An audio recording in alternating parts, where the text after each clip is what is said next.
আলোচনা হয়েছে বিভিন্ন সমাবেশে।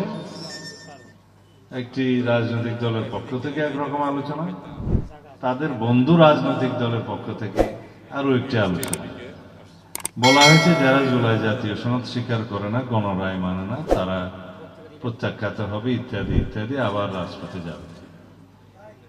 জুলাই জাতীয় সনদের প্রতি আমরা শতভাগ অঙ্গীকারাবদ্ধ। এটা রাজনৈতিক সমঝোতার দলিল, আমরা স্বাক্ষর করেছি। বরং যারা সমালোচনা করছে তারা স্বাক্ষর করেছে এই গত কয়েকদিন আগে নির্বাচনের পর। জাতীয় সনদের প্রত্যেকটি প্রস্তাব যেভাবে স্বাক্ষরিত হয়েছে, নোট অফ ডিসেন্ট সহ, আপনারা সেই কিতাবটি হাতে নিয়ে দেখবেন।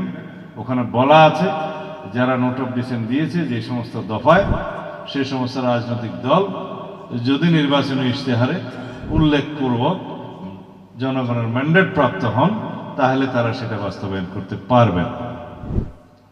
ইতি মাননীয় প্রধান উপদেষ্টা এবং অন্যান্য উপদেষ্টা যারা এখানে সংস্কার করে জাতীয় ঐকমত্য কমিশনের সদস্য ছিলেন, তাদের মধ্যে পরে কেউ কেউ উপদেষ্টা হয়েছে, তারা সবাই স্বাক্ষর করেছে। রাজনৈতিক দল সমূহের মধ্যে অধিকাংশ স্বাক্ষর করেছে। 4টি দল স্বাক্ষর করতে পারেননি বিভিন্ন কারণে, পরে তাদের মধ্যেও 2-1টি দল স্বাক্ষর করেছে। কিন্তু যারা বেশি সমালোচনা করছে তারা স্বাক্ষর করেন নাই। তারা নির্বাচনের পরে সুবিধা বুঝে তাও একটা নোক্তা লাগিয়ে সই করেছে। কিন্তু জুলাই জাতীয় সনদে নোক্তা লাগানোর কিছু নেই। ওটা যা আছে তা হয় সই করতে হবে, অথবা যদি রিজার্ভেশন থাকে সেটা তাদেরকে বলতে হবে এই কারণে আমরা সই করতে পারলাম না। একদিকে বলবে আমরা স্বাক্ষর করেছি, আরেকদিকে বলবে আমরা